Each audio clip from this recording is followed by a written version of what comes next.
주님께서 여러분과 함께 마테오가 전한 거룩한 복음입니다. 25장 14절에서 15절, 19절에서 21절까지의 말씀입니다. 하늘나라는 어떤 사람이 여행을 떠나면서 종들을 불러 재산을 맡기는 것과 같다.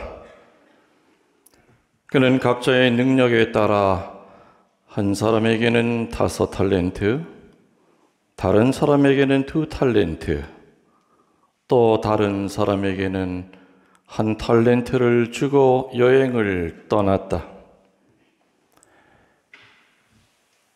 5달란트를 받은 이는 곧 가서 그 돈을 활용하여 5달란트를 더 벌었다. 2달란트를 받은 이도 그렇게 하여 2달란트를 더 벌었다. 그러나 1달란트를 받은 이는 물러가서 땅을 파고 주인의 그 돈을 숨겼다. 오랜 뒤에 종들의 주인이 와서 그들과 셈을 하게 되었다. 5달란트를 받은 이가 나아가서 5달란트를 더 바치며 주인님, 저에게 5달란트를 맡기셨는데 보십시오. 5달란트를 더 벌었습니다 하고 말하였다. 그러자 주인이 그에게 일렀다. 잘하였다. 착하고 성실한 종아. 네가 작은 일에 성실하였으니 이제 내가 너에게 많은 일을 맡기겠다. 와서 네 주인과 함께 기쁨을 나누어라. 주님의 말씀입니다. 그리스도님 참여합니다. 모두 앉아주십시오.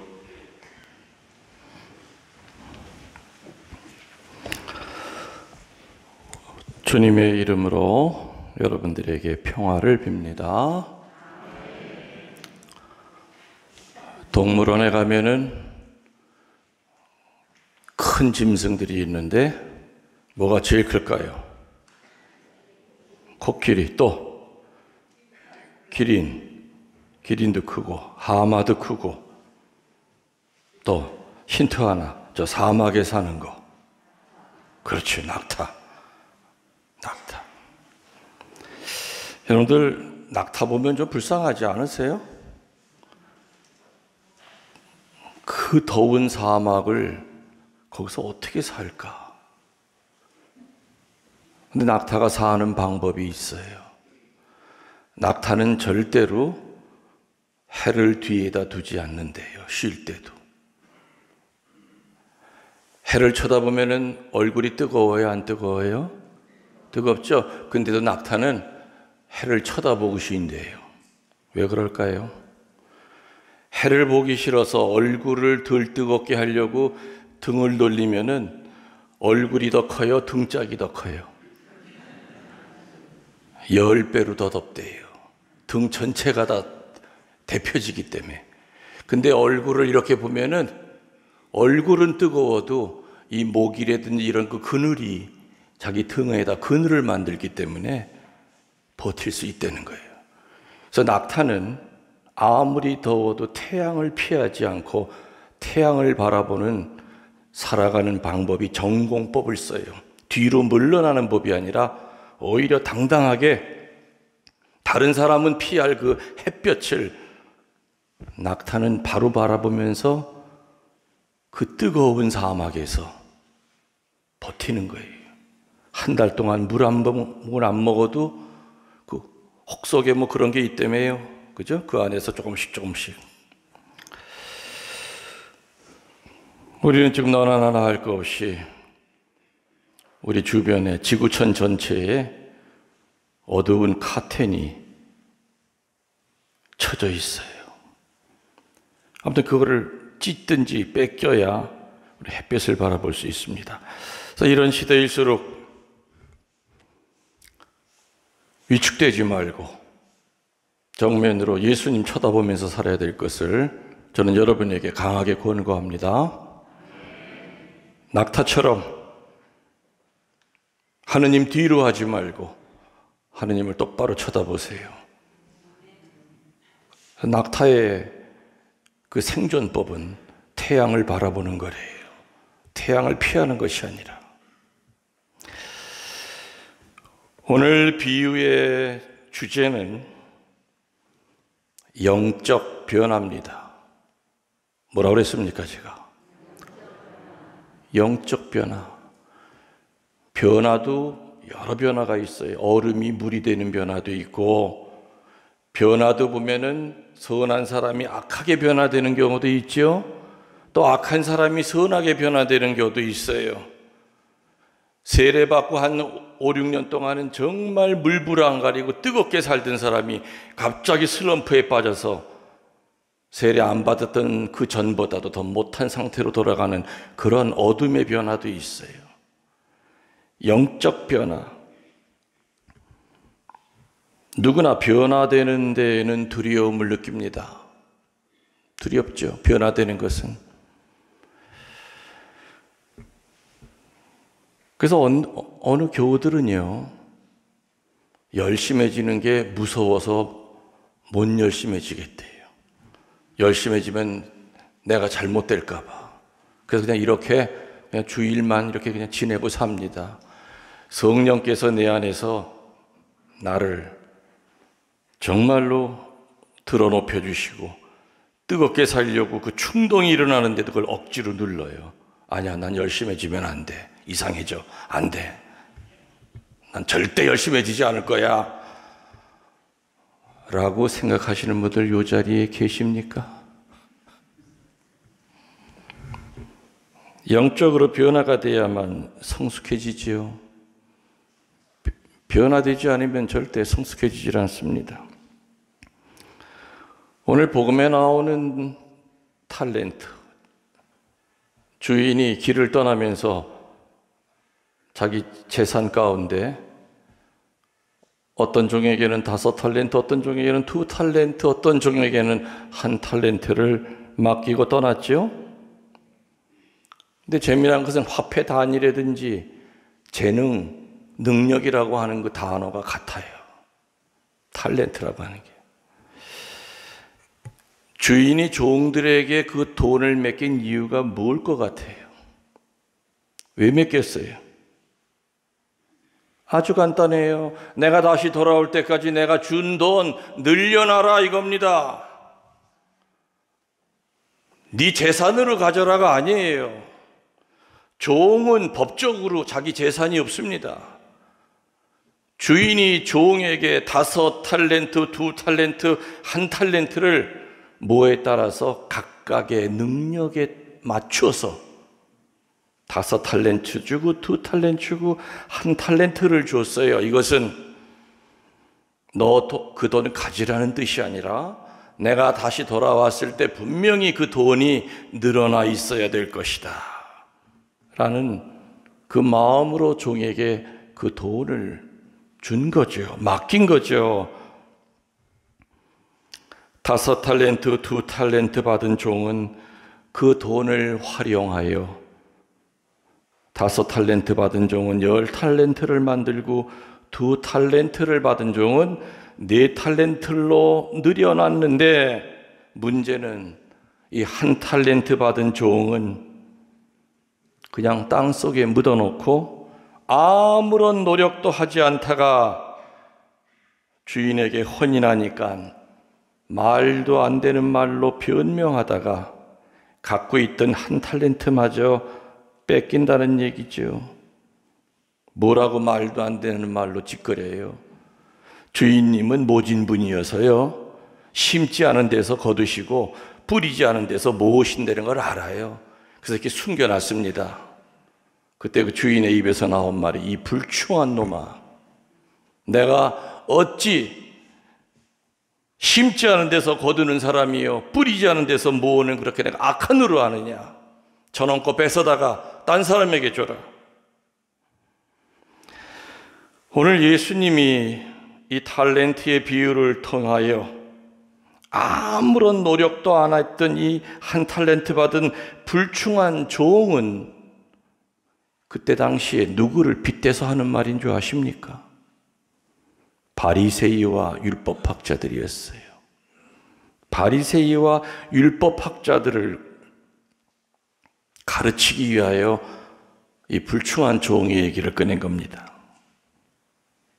바리새이와 율법학자들은 그 율법이라고 하는 울타리에서 벗어나지 못했죠. 그래서 그들을 가리켜 사신 비유입니다. 하느님을 율법이라고 하는 땅 속에 묻어두고 있는 인간들이 바로 율법학자들이었습니다. 하느님의 자비를 땅 속에 묻어놓고 있고 하느님의 겸손을 땅 속에 묻어두고 하느님을 질식시켜 죽이려고 했던 인간들이 바로 율법학자들이었죠. 율법에서 못 벗어나는 그들에게 알아들으라고 하실 말씀입니다. 피정지도하면서 수도 없이 또 이곳에 와서도 정말 여러 번 여러분에게 한 많은 말 가운데 하나가 뭐냐? 혼란스러울 때는 전통으로 돌아가라고 늘 가르쳤습니다. 이 말 뜻은 정말 소중한 것은 목숨을 걸고 지켜내야 되지만 정말 변화가 되어 선해지는 것에 대해서는 못 변하게 막아서는 안 된다, 그 뜻입니다. 아멘. 하지 마세요. 내가 대표로 할게.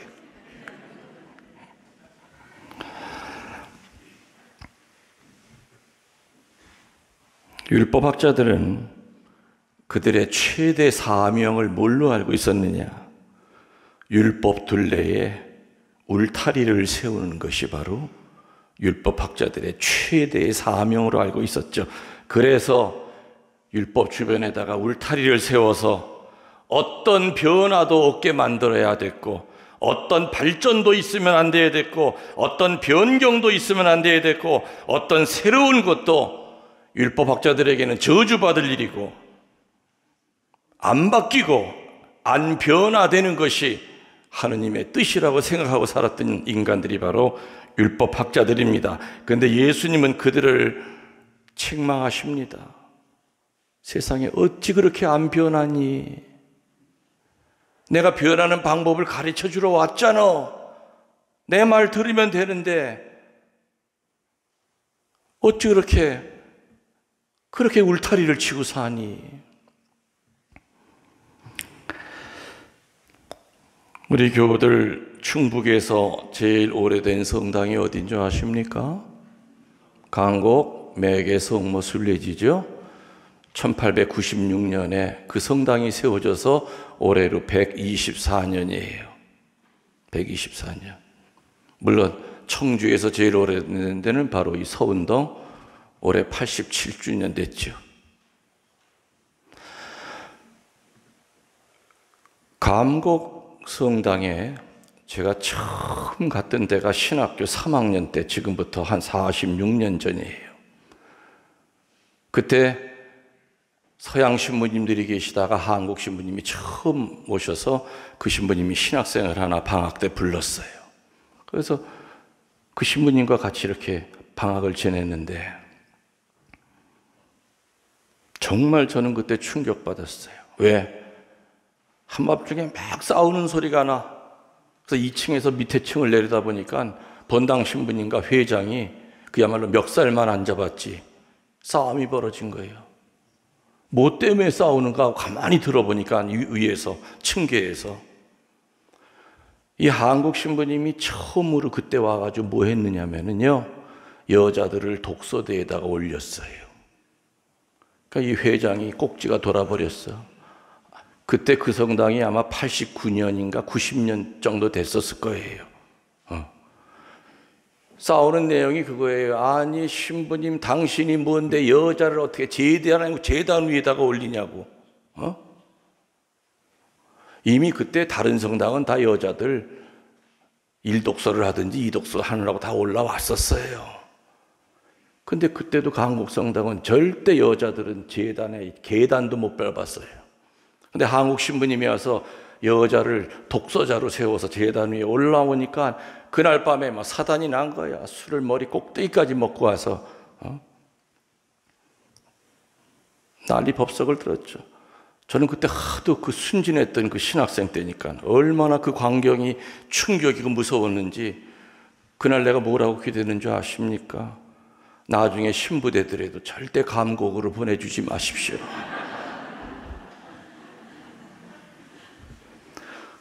오래된 성당일수록 교우들이 드셉니다. 절대 변화되는 걸 원치 않아요. 그래서 대부분의 신부님들은 그냥 가서 세월만 이렇게 지나가기를 바래요. 신학생 때 사제를 밀어내고 영적 변화되는 것을 밀어내는 강곡 신자들을 그때 신학생 때 바라보면서 제가 했던 기도가, 나중에 사제가 되더라도 이 성당은 피하게 해 주십시오 했던 내가 2005년도에 강곡에 사고가 터지는 바람에 그거를 해결하러 갑니다. 이미 성당은 반으로 쪼개져 있었죠. 전임 신부님은 낙골당 한다고 하다가 그게 다 길이 다 막혀버리고 빚은 수십억이 젖어 있고 교우들은 낙골당 반대파 찬성파로 갈라져서 반으로 쪼개져 있고 성당마당엔 사채업자들이 어슬렁어슬렁거리고 있었고, 한 번도 주님은 제 기도를 안 들어주십니다. 꼭 제 반대로만 그렇게 하시는 분 같아요. 아주 미워 죽겠어. 제가 거기 가서 첫 번째 미사할 때 뭐라고 강론한 줄 압니까? 물론 사제가 돼서 갔을 때는 그때 신학생 때 봤던 그 양반은 가만히 보니까 이빨 빠진 호랭이야. 힘도 못 써. 그냥 회장님 소리만 듣지 그 성당 고갯길 올라오지도 못해서 끙끙거리. 봉성체 받아야 될. 그때 했던 첫 번째 강론을 저는 지금도 기억합니다. 뭐라고 그랬느냐. 오래된 고목에 죽었는 줄 알았던 고목에 꽃이 피면 사람들은 지나가면서 세상에 이 나무에서 꽃 피는 거 봐. 이 고목에서 꽃 피는 거 봐. 그 나무를 칭송합니다. 그런데 고목에서 꽃이 피기를 1년, 2년 기다려도 꽃이 안 피면 어떻게 되겠습니까? 도끼 맞습니다. 불쏘시개 하려고. 여러분, 강곡 신자들은 오래된 고목입니다. 100년이 가까운 이 고목에서 꽃이 피게 하려고 내가 여기 왔으니 아무 소리 하지 말고 나 따라오세요. 빚 누가 갚을 겁니까? 나는 빚만 갚으러 온 것이 아니라 여러분들에게서 꽃이 피게 하려고 왔습니다. 여러분들, 이 세상에서 제일 변화시키기 힘든 게 인간이에요. 동의하시죠? 참 사람 변화되는 거 정말 어려워요. 개를 조련하면은 개도 그렇게 사람 물든 개도 별의별 재주를 다 부리게 변화가 되는데 유독 인간만이 그렇게 변화되기가 힘들어요.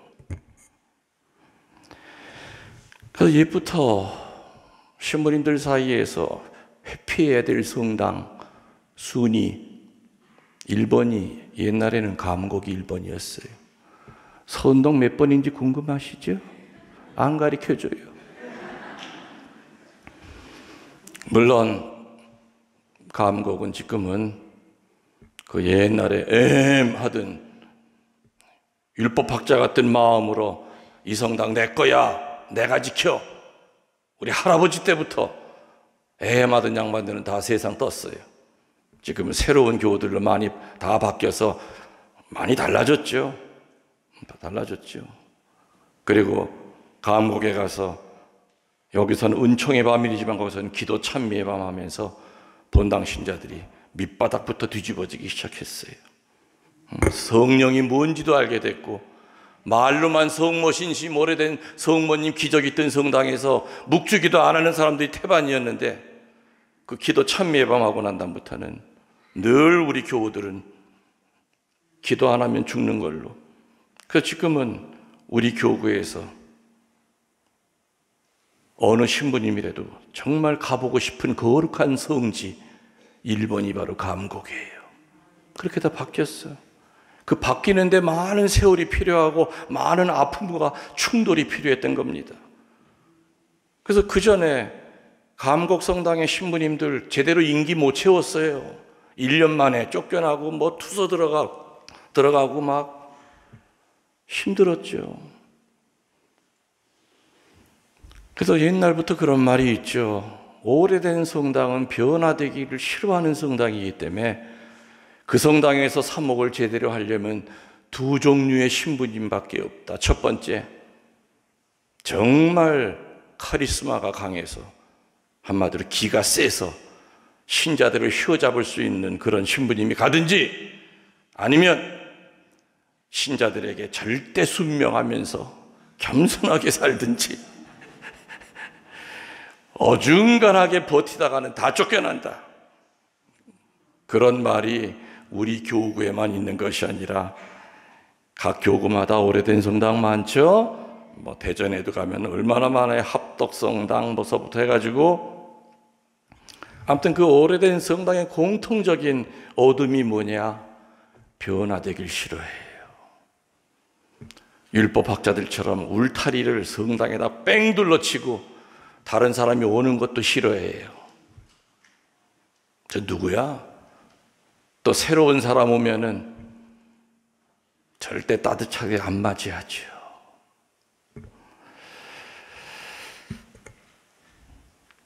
고목에 꽃이 피면 얼마나 이쁘겠습니까? 사람들이 와서 사진 찍고 그 옆에서 셀카도 찍고.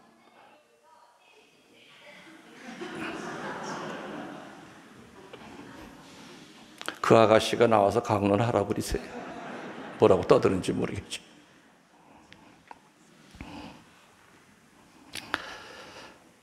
오늘 복음의 핵심은 그겁니다. 영적 변화.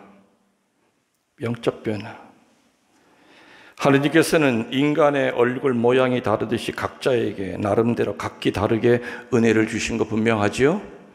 5달란트, 2달란트, 1달란트를 각기 주셨습니다. 그런데 중요한 것은 몇 달란트냐 하는 그 숫자가, 한 달란트가 얼마나 중요하느냐가 아니라 한 달란트를 어떻게 사용하고 사느냐, 어떻게 변화시키고 살아가느냐, 그게 핵심입니다. 달란트의 은혜가 크든 적든 간에 하느님의 사업을 위해서 어떻게 사용했는가, 얼마만큼 이익을 남겼는가, 우리의 노력, 우리의 수고를 통해서 각자가 얼마나 영적 변화를 통하여 성숙한 신앙인으로 나아가고 있는가, 이게 이 달란트의 비유입니다. 저는 오늘 복음을 읽으면 정말 저한테 꽉 와닿는 게 있어요. 뭐냐? 오늘 복음에 보면요, 오늘 다 긴 복음만 안 읽었지만은 끝까지 읽으면 어떤 얘기가 나오냐면은 5달란트 받은 종이 5달란트를 더 늘렸죠. 그래서 주인님, 이렇게 10달란트로 늘려놨습니다, 재산을. 그랬더니요, 그 주인이 아이고 착하다, 가서 쉬어라가 아니에요. 가서 쉬어라가 아니라 뭐예요? 그래, 더 큰 일 맡기겠다. 아주 이 주인이 맛들렸어. 돈 늘리는 재미. 요 놈이 요게, 야, 요거 능력 있네. 어떻게, 무슨 수로 5달란트를 10달란트로 늘렸을까? 그렇게 재산을 늘렸으면, 아이고, 수고했네, 여보게, 박서방. 그래, 한 일주일 휴가 줄 테니까 좀 쉬어. 이래야 될 텐데, 그게 아니라, 그래, 더 큰 일을 너한테 맡기겠다. 더 많은 일을 맡기겠다. 다시 말하면 달란트를 늘린 그 종에게 준 것은 보상이 아니라 휴식이 아니라 그에게 보상은 더 많은 일을 맡기는 거였습니다. 제가 요 대목 입으면 저한테 제가 콱 와닿는다고 그랬죠. 왜 그럴까요? 내가 그리 살아왔기 때문에 그래요. 교구에 큰 거 하나 끝내면 이제는 좀 안식년을 좀 갖자. 아주 온몸이 다 영과 육이 다 피곤하다 해서 쉬려고 하면 다시 또 뭘 또 큰 걸 또 하나 맡기시는 거예요. 또 그거 끝나고 나면 야, 내가 여기서 요거 일 마무리하면 안식년을 꼭 한번 가져야지. 그게 안 됐어요.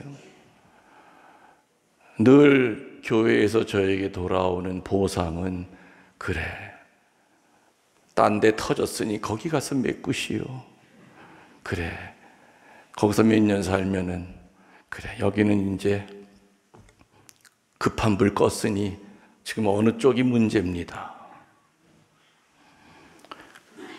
그래서 이게 은퇴할 때까지, 남들은 은퇴할 때까지 2번, 3번 하는 안식년을 저는 아직도 한 번도 못했어요. 언제부턴가는 포기했죠. 저 밑에 새카만 후배들도 신부 10년 지나면 안식년 하나 1년 하고 오고 재미나게 사는데 난 뭐야.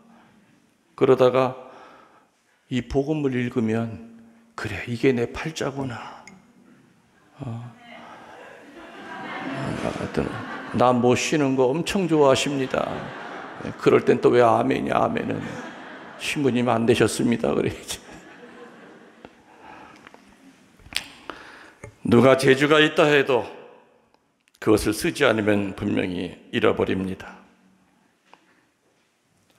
각자의 능력에 따라서 5 탈렌트, 2 탈렌트, 1 탈렌트를 받았다. 그러나 그 1 탈렌트도 땅에 묻어두지 않으면 나중에는 어느 땅에 묻었는지조차도 모릅니다. 그러나 비록 적은 탈렌트를 받았다 하더라도 노력하여 개발한다면 대가가 될 수 있고 달인이 될 수 있다는 겁니다. 아멘. 하느님께 받은 1 탈렌트를 활용하지 않으면 받은 것마저 빼앗길 것이고, 가진 것을 하느님을 위해 잘 사용하면 할수록 더 큰 은혜를 받는다는 이 진실을 오늘 주님께서 우리에게 가르쳐 주십니다. 그래서 우리들이 살아가는 그 존재 이유는, 옛날 교리에 보면 뭐라 그래요? 인간이 왜 사느뇨 하고 교리서의 옛날 요리 문답에 묻습니다. 인간이 왜 사느뇨 하면 뭐라고 답이 되어 있습니까? 대답해 보세요. 옛날 교리 배우신 분들. 하느님을 알아 공경하고 인간 구령을 위함이다. 이게 바로 인간이 존재하는 이유입니다. 하느님을 알아 공경하고 인간 구령을 위함이다. 우리 자신의 구원을 위함이다. 그 구원을 위함에 하느님께서 우리들에게 각자가 하느님 나라를 위해 쓸 수 있는 탤런트를 다 다르게 주셨습니다. 가브리엘이 갖고 있는 탤런트 다르고, 요셉이 갖고 있는 다르고, 다 달라.